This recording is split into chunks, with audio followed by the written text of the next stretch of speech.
भारत माता की। भारत माता की। कन्नौज के सभी भाइयों बहनों को मेरा आदरपूर्वक नमस्कार।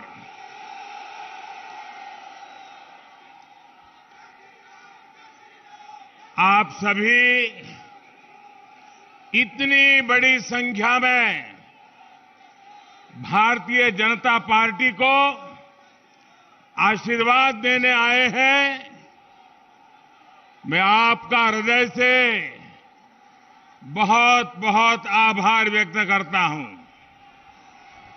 इटावा, औरैया और फर्रुखाबाद से भी लोग हमारे साथ जुड़े हुए हैं। इन क्षेत्र के भी सभी लोगों का मैं अभिनंदन करता हूं।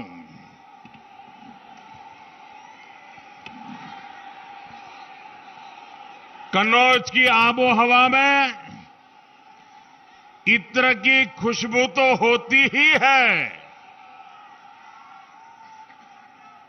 लेकिन साथ साथ यहां के लोगों के परिश्रम की सुगंध भी होती है। आप लोगों का विकास हो, इस क्षेत्र का विकास हो, निरंतर विकास हो, हर व्यापारी कारोबारी का बिजनेस और बढ़े, इसी कामना के साथ मैं आप सबको अनेक अनेक शुभकामनाएं देता हूं। बीते दिनों उत्तर प्रदेश हो, गोवा हो, उत्तराखंड हो, जहां जहां बीजेपी के पक्ष में मुझे वहां कार्यक्रमों के लिए जाना हुआ, भारतीय जनता पार्टी के पक्ष में एक अभूतपूर्व लहर मैंने देखी है। अभी मैं उत्तराखंड से आ रहा हूं, जो मिजाज उत्तराखंड मैंने देखा है, जो उत्साह और उमंग मैंने उत्तराखंड में देखा है, भाइयों बहनों, ऐसा लगता है कि भारतीय जनता पार्टी इन राज्यों में पहले से ज्यादा कैसे सीटें प्राप्त करे, ये जैसे जनता ने मन बना लिया है। और भारतीय जनता पार्टी की सरकार बनाने के लिए आज भाजपा का कार्यकर्ता जितनी मेहनत कर रहा है, उससे ज्यादा उत्तर प्रदेश के, गोवा के, उत्तराखंड के, पंजाब के, मणिपुर के, वहां के मतदाता जी जान से जुटे हैं, रात दिन मेहनत कर रहे हैं। मैं इन मतदाताओं का हृदय से आभार व्यक्त करता हूं। आज मैं कन्नौज की धरती से उत्तराखंड के लोगों को, गोवा के लोगों को फिर एक बार कहूंगा कि 14 फरवरी को अधिक से अधिक मतदान करके रिकॉर्ड बनाएं। और साथियों, मैं आपसे एक बात कहूंगा, यूपी में लड़ाई इस बात की नहीं है कि किसकी सरकार बनेगी या किसकी सरकार नहीं बनेगी। पूरा यूपी जानता है, पूरा देश जानता है कि आएगी तो भाजपा ही, आएंगे तो योगी ही। और पहले चरण के चुनाव ने ये पक्का कर दिया है कि आएगी तो भाजपा ही, आएंगे तो योगी ही। बस अब मुकाबला इस बात का है कि बीजेपी की जो पूर्ण बहुमत की सरकार बनेगी वो पहले से कितनी ज्यादा सीटें लेकर के बनेगी, इसका मुकाबला चल रहा है। और इस मुकाबले में भी आगे निकलना है। इसलिए भाजपा समर्थकों के लिए भी एक एक वोट की अहमियत है।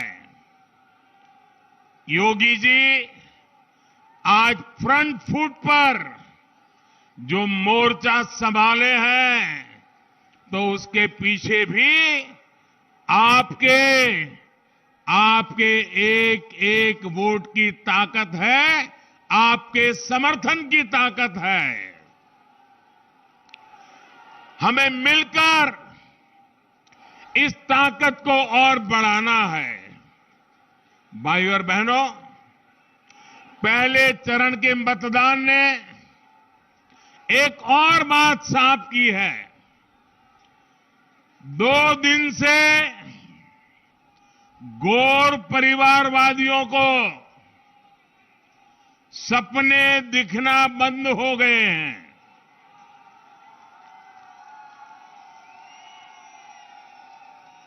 गौर परिवारवादियों को सपने दिखना बंद हो गए हैं।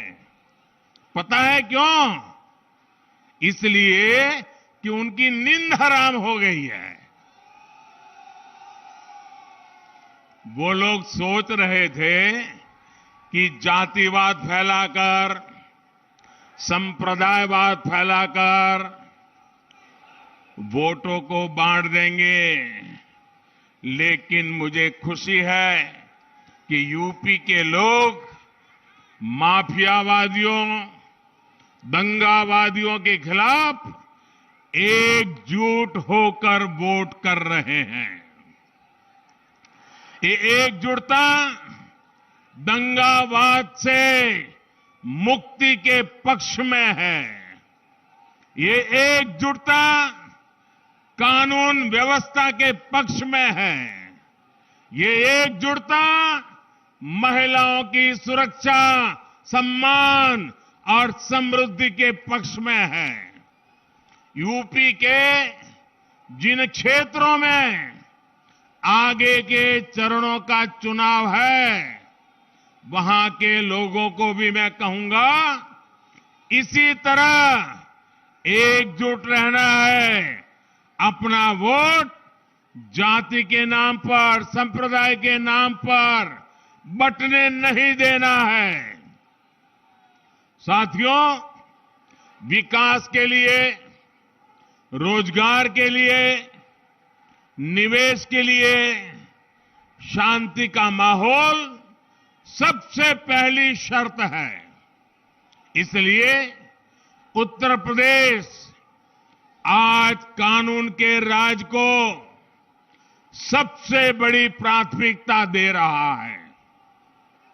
यूपी का सामान्य से सामान्य मतदाता भी समझ रहा है कि दंगाइयों और गुंडे बदमाशों के इलाज की दवा सिर्फ और सिर्फ भाजपा के सरकार के ही पास है।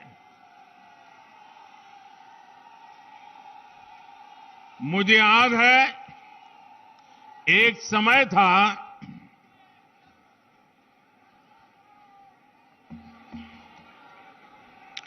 समय था जब गुजरात में भी ऐसी ही स्थिति थी।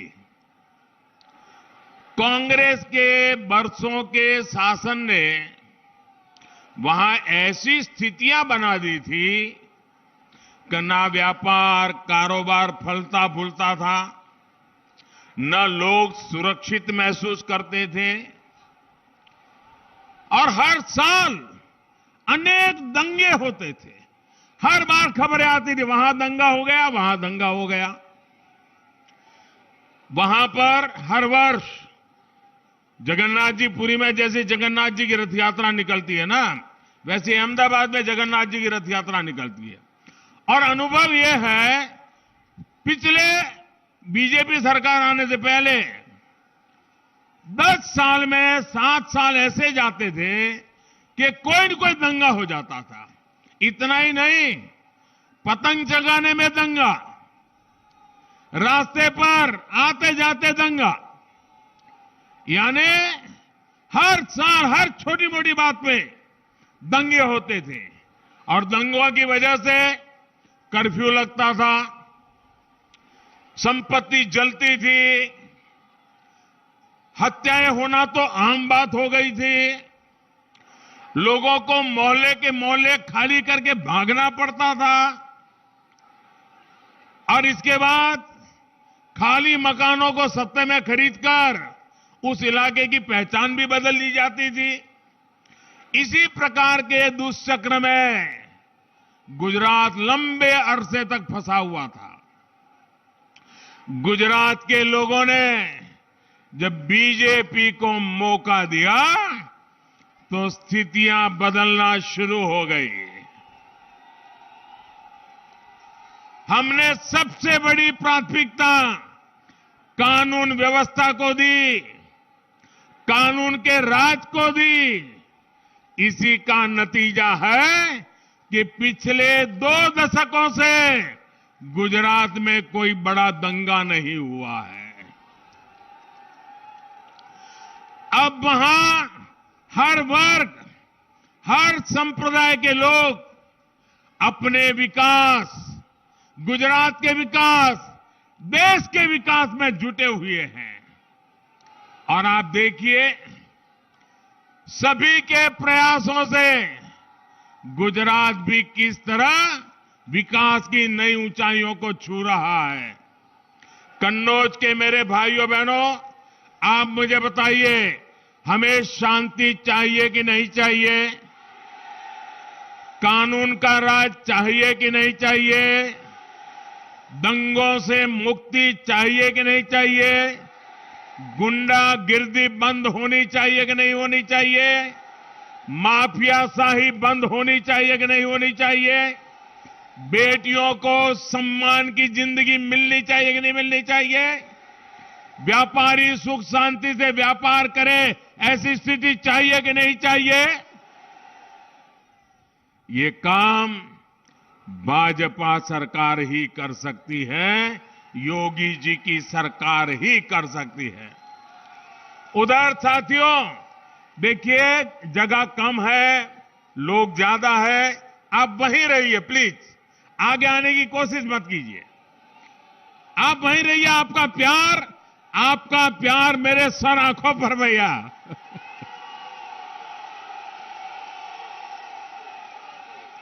ये आपका प्यार ही है जो मुझे दिन रात काम करने के लिए दौड़ाता रहता है। आपके प्यार को 100 सलाम।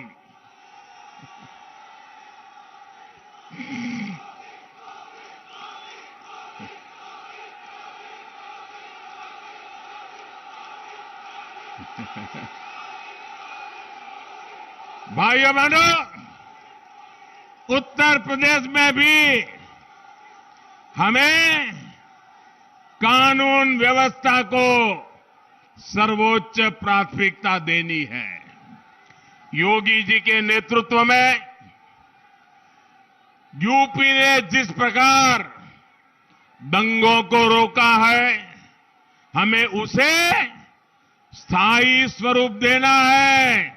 दोबारा ऐसी हरकतों को उत्तर प्रदेश में पनपने नहीं देना है।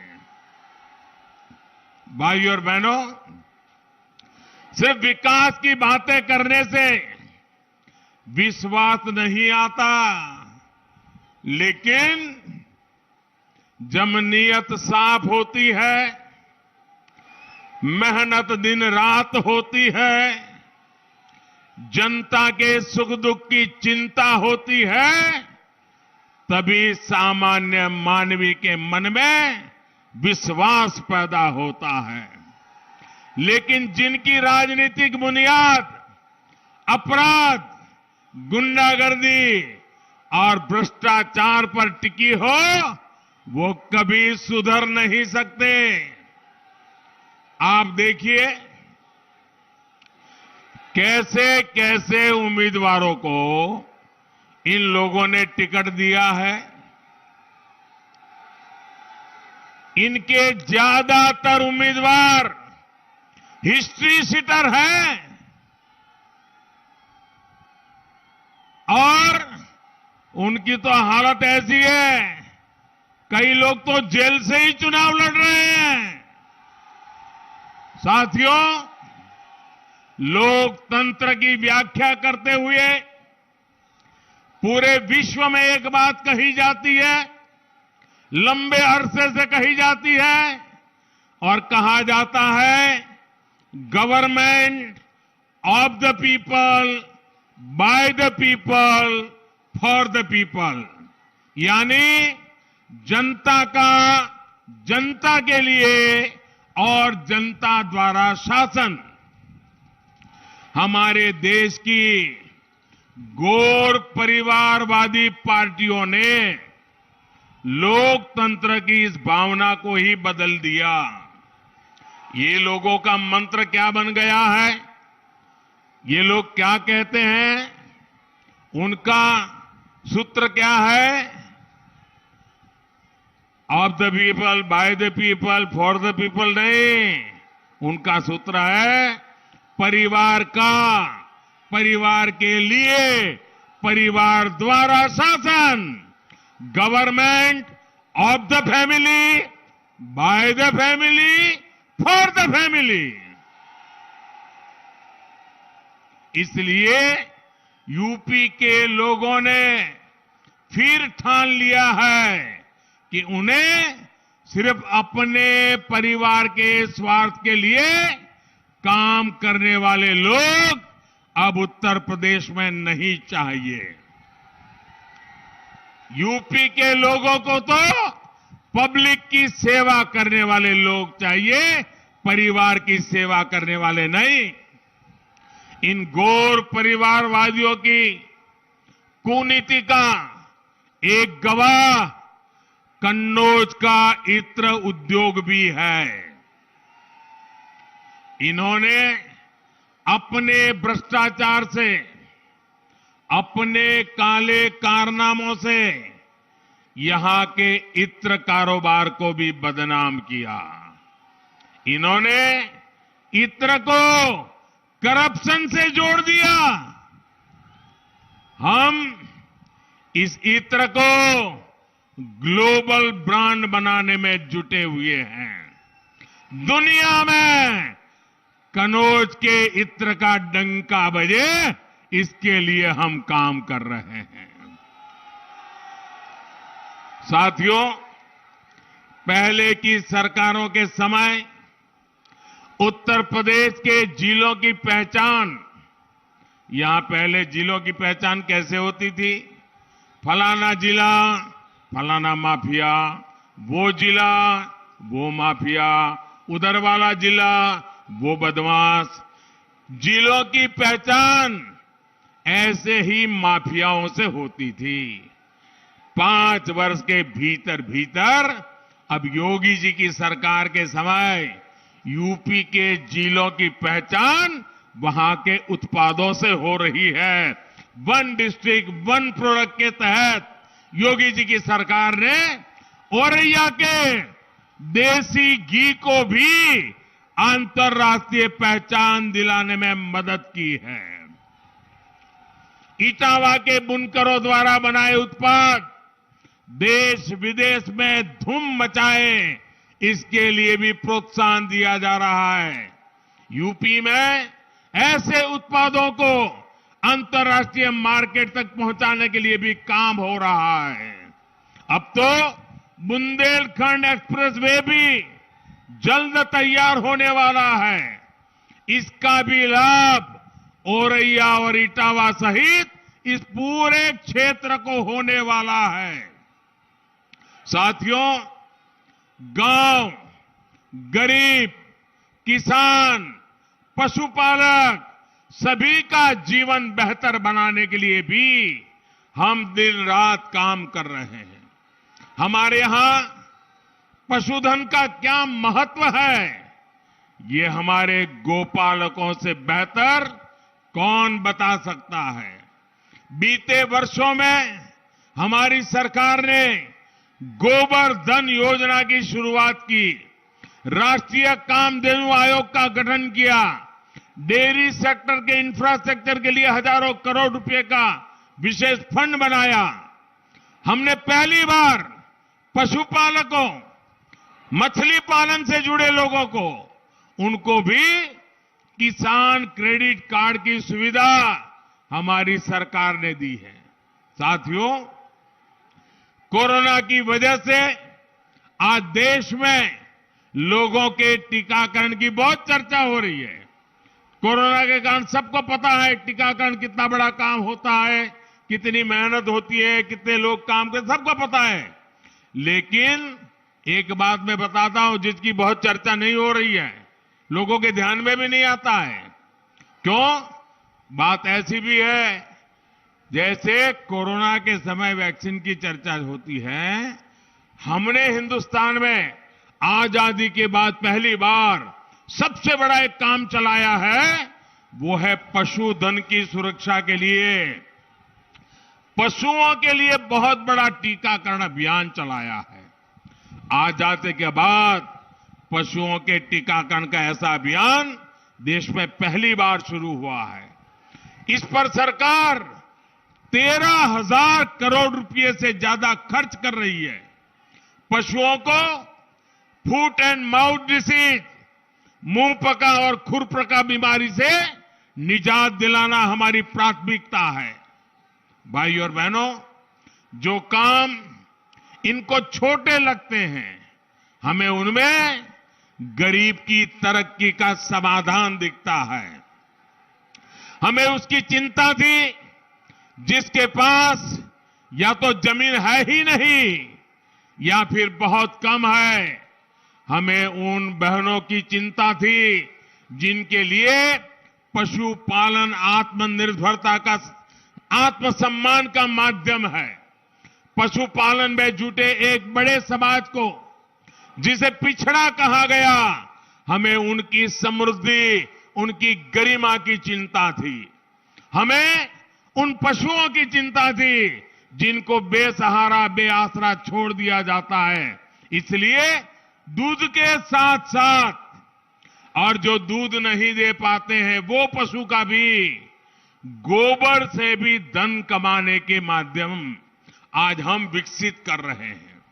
उत्तर प्रदेश में गोबर से बायोगैस बनाने के, जैविक खाद बनाने वाले बहुत बड़े प्लांट्स लगाए जा रहे हैं। साथियों, हमारी सरकार नेचुरल फार्मिंग को भी बढ़ावा दे रही है। ये खेती का वो तरीका है जिसमें खेती पर खर्च ना के बराबर होता है, लेकिन उत्पादन और ज्यादा होता है। इसमें भी हमारे पशुधन की भूमिका है। देश के अनेक राज्यों के किसान आज केमिकल फ्री खेती कर रहे हैं, नेचुरल फार्मिंग कर रहे हैं और पहले से ज्यादा पैसा कमा रहे हैं। जो पशु कुछ लोगों को बोझ लगते हैं, वही पशु अब किसानों की कमाई बढ़ाने में मदद करने जा रहे हैं। अभी कुछ दिन पहले मेरी काशी से ऐसे कई किसानों से मुलाकात हुई थी। नेचुरल फार्मिंग का ये तरीका उत्तर प्रदेश के छोटे किसानों के लिए भी बहुत लाभकारी है। उनके अनुभव सुनकर के मुझे इतना आनंद आया। उन्होंने खेती में क्रांति का काम किया है। भाइयों और बहनों, कनौज को विशेष ध्यान में रखते हुए हमारी सरकार एक और अभियान चला रही है। मधुमक्खी पालन को बढ़ावा देने के लिए भाजपा सरकार ने 500 करोड़ रुपए का एक राष्ट्रीय अभियान शुरू किया है। इससे यहां के लोगों को दो तरह के लाभ मिलेंगे। एक तो मधुमक्खियों से फूलों की खेती को मदद मिलेगी, यानी एक तरह से इत्र उद्योग को सीधी मदद मिलेगी। दूसरा ये कि यहां अलग अलग फूलों के रस से बने अलग अलग सुगंध और स्वाद वाले शहद का उत्पादन संभव होगा और वो बढ़ेगा, जिसका दुनिया के बाजार में बहुत बड़ी आवश्यकता है। इस तरह के आधुनिक प्रयासों की उम्मीद आप परिवारवादियों से कभी नहीं कर सकते। भाइयों बहनों, भाजपा सरकार वर्तमान के साथ ही भविष्य की चुनौतियों को देखते हुए भी निरंतर काम कर रही है। चाहे हर गरीब को पक्का घर देना हो, हर गांव को तेज इंटरनेट की सुविधा देनी हो, हर गांव को पक्की सड़कों से जोड़ना हो, हाईवे एक्सप्रेसवे बनाने हो, गांव के पास ही अच्छे भंडार, आधुनिक कोल्ड स्टोरेज, कृषि आधारित उद्योग लगाने हो, इसके लिए हमारी सरकार ने बड़ी बड़ी योजनाएं बनाई हैं। 44,000 करोड़ 44,000 करोड़ रुपए से अधिक केन बेतवा लिंक परियोजना इसी का एक उदाहरण है। ये जो गौर परिवारवादी बड़ी बड़ी घोषणाएं कर रहे हैं, वो इन्हीं योजनाओं के भरोसे उनको बोलना पड़ रहा है। लेकिन भाइयों और बहनों, केंद्र की योजनाओं का लाभ उत्तर प्रदेश को तभी मिल सकता है जब यहां बेहतर तालमेल वाली सरकार हो। गरीबों को घर देने में यूपी अव्वल राज्यों में रहा, क्योंकि यहां डबल इंजन सरकार है। गरीब बहनों को मुफ्त गैस कनेक्शन तेजी से मिले, क्योंकि यहां डबल इंजन सरकार है।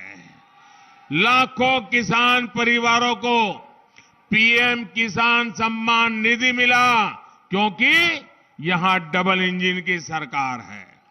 आयुष्मान भारत योजना के तहत लाखों मरीजों को मुफ्त इलाज मिला, क्यों? क्योंकि यहां डबल इंजन की सरकार है।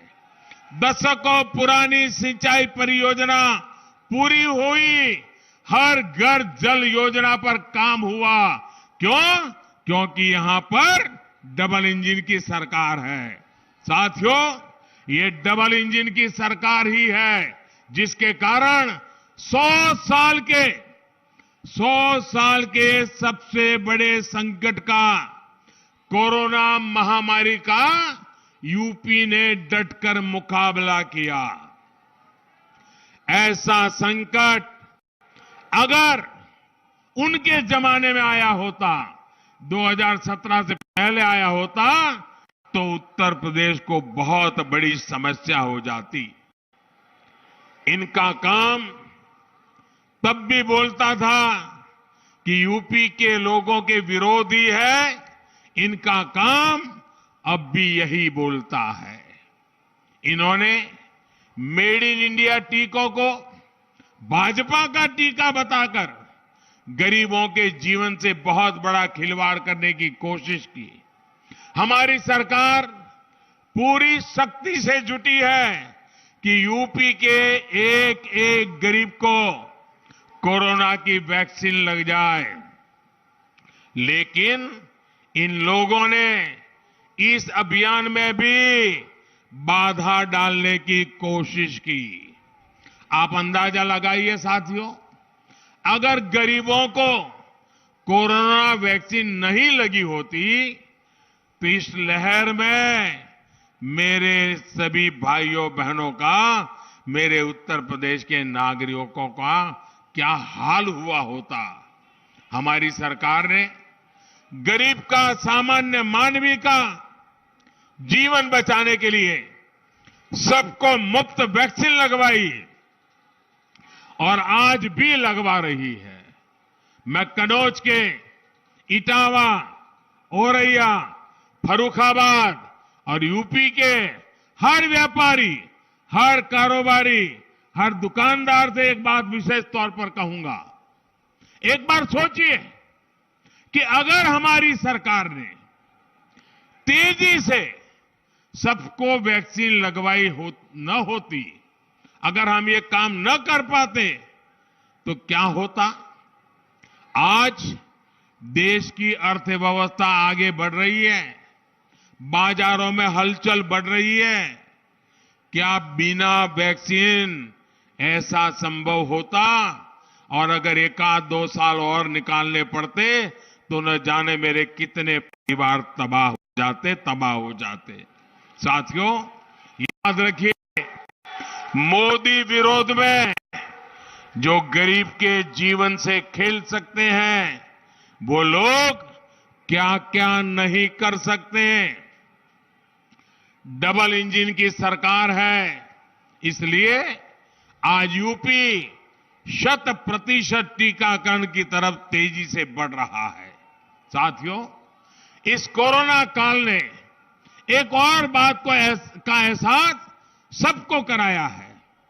इन घोर परिवारवादियों ने, उनके जो राशन माफिया, अगर इस कोरोना काल में होते तो यूपी के गरीबों को ये मुफ्त राशन पहुंच रहा है, पहुंचता क्या? ये राशन मिलता क्या? गरीबों का चूल्हा जलता क्या? मेरे प्यारे भाइयों बहनों, यूपी के गरीबों, दलितों, पिछड़ों को तो भूखमरी का सामना करना पड़ता।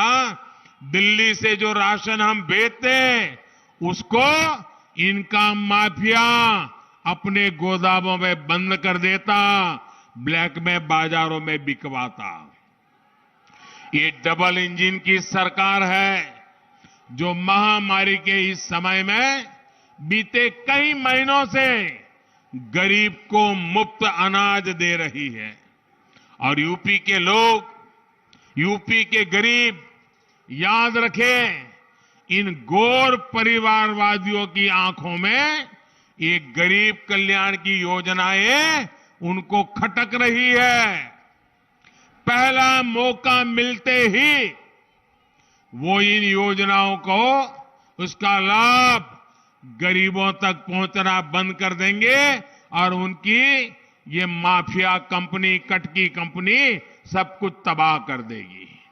भाइयों और बहनों, डबल इंजन सरकार कैसे काम करती है वो शिक्षा और स्वास्थ्य के क्षेत्र में भी दिखता है।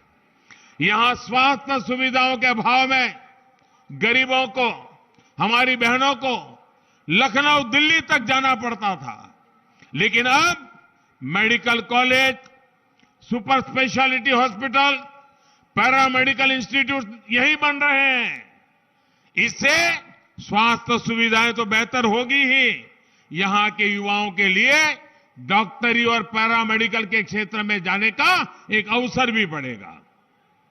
और जितनी मात्रा में हम मेडिकल कॉलेजेस बना रहे हैं, इतना ही नहीं, अब हमारे यहां मेडिकल कॉलेज में अपनी भाषा में, अपनी मातृभाषा में हमारे नौजवान पढ़ सकेंगे, हमारी बेटियां पढ़ सकेगी। इसका मतलब ये हुआ कि जो अंग्रेजी नहीं पढ़ा है, जिसको गरीबी के कारण अंग्रेजी की शिक्षा नहीं मिली है, वो परिवार का बच्चा भी अगर उसमें दमखम है तो हिंदी में पढ़ करके भी वो डॉक्टर बनेगा और अपनी जिंदगी भी बनाएगा। भाइयों और बहनों, सबका साथ, सबका विकास क्या होता है, ये युवाओं के लिए हमारी नीति में भी दिखता है। भारतीय जनता पार्टी ने सामान्य वर्ग के गरीबों को भी 10% आरक्षण की सुविधा दी है। ये भी हमारे दलित वर्ग के, हमारे ट्राइबल वर्ग के, SC ST के भाई बहनों या पिछड़ा वर्ग के जो भाई बहन हैं, उनके आरक्षण का अधिकार को जरा भी तकलीफ दिए बिना उसको बरकरार रखते हुए करने का काम हमने किया है। जो सालों से मांग हो रही थी, इनको परवाह नहीं थी। साथियों, अनुसूचित जाति, अनुसूचित जनजाति के हमारे लोकसभा और विधानसभाओं के साथियों के लिए आरक्षण को 10 साल तक और बढ़ाने का काम भी हमारी भाजपा सरकार ने किया है। ओबीसी कमीशन को संवैधानिक दर्जा देने के लिए 3-3 दशक से मांग हो रही थी। इतनी सरकारें आई, यहां के सपा वाले भी उस सरकार में भागीदार थे, लेकिन उन्होंने कभी ओबीसी को यह अधिकार नहीं दिया। ये मोदी की सरकार आने के बाद हमने ओबीसी कमीशन को संविधान अधिकार देकर के ओबीसी की मांग को हमने पूरा किया है। देश भर में केंद्र सरकार के कोटे में जो मेडिकल सीटें होती हैं, उनमें भी ओबीसी को आरक्षण देने का फैसला भी भाजपा सरकार का एक बड़ा निर्णय है। कुछ दिन पहले सरकार ने एक और बड़ा फैसला किया है। अब प्राइवेट मेडिकल कॉलेजों को भी अपनी आधी सीटें, 50% सीटों की फीस सरकारी मेडिकल कॉलेजों के बराबर रखनी होगी। इसका बहुत बड़ा लाभ हमारे मध्यम वर्ग के परिवार, हमारे निम्न वर्ग मध्यम वर्ग के परिवार जो बेचारे कुछ ज्यादा खर्च नहीं कर सकते हैं, वे भी अब अपने बच्चों को डॉक्टर बना सकते हैं। भाइयों बहनों, गरीब, दलित, पिछड़े वर्ग के लोग भी ये जो हमने सारी व्यवस्थाएं बदली है, आराम से वो अपने सपने पूरे कर सकते हैं। साथियों, राष्ट्रीय शिक्षा नीति की वजह से भी उत्तर प्रदेश के युवाओं को बहुत मदद मिलने वाली है। हिंदी मीडियम में, जैसे मैंने कहा, ये पढ़ने वाले छात्रों को भी, गांव और गरीब परिवारों के युवाओं को भी डॉक्टर बनना है, इंजीनियर बनना है, टेक्निकल एजुकेशन लेना है, वो आराम से ले पाएगा। उसको जो मुश्किलें आती थी वो अब जाएगी। और इसलिए भाइयों बहनों, हमने पढ़ाई में ये सारे विकल्प आप भी दिया हुआ है।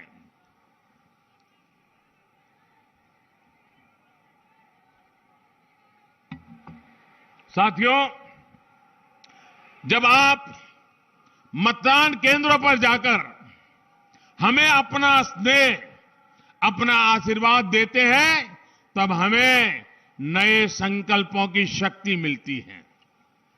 सुविधा, सुरक्षा और सुअवसर देने के इस अभियान को हमें जारी रखना है। यूपी को दंगा मुक्त रखने के अभियान को हमें सशक्त करना है।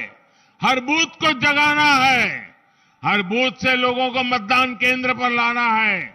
इस बार सिर्फ भाजपा को जिताना नहीं है, बल्कि बड़े मार्जिन से जिताना है। पुराने सारे रिकॉर्ड तोड़ के जिताना है। आप लोग ये काम करेंगे, घर घर जाएंगे, एक एक बूथ से अपने आसपास के लोगों को निकालेंगे, ज्यादा से ज्यादा मतदान करवाएंगे। भाइयों बहनों, ये चुनाव का समय है। मतदान के दिन पहले मतदान, फिर जलपान। इसी अपेक्षा के साथ आप सबको बहुत बहुत धन्यवाद। इस चुनाव में जो उम्मीदवार हैं, उनसे मेरा आग्रह है कि आगे आ जाइए, सारे उम्मीदवार आके खड़े हो जाएं और हमारे उप मुख्यमंत्री जी भी आ जाएं। आप सबका बहुत बहुत धन्यवाद। मेरे साथ बोलिए, भारत माता की। दोनों हाथ ऊपर करें, पूरी ताकत से बोलिए, भारत माता की, भारत माता की, भारत माता की।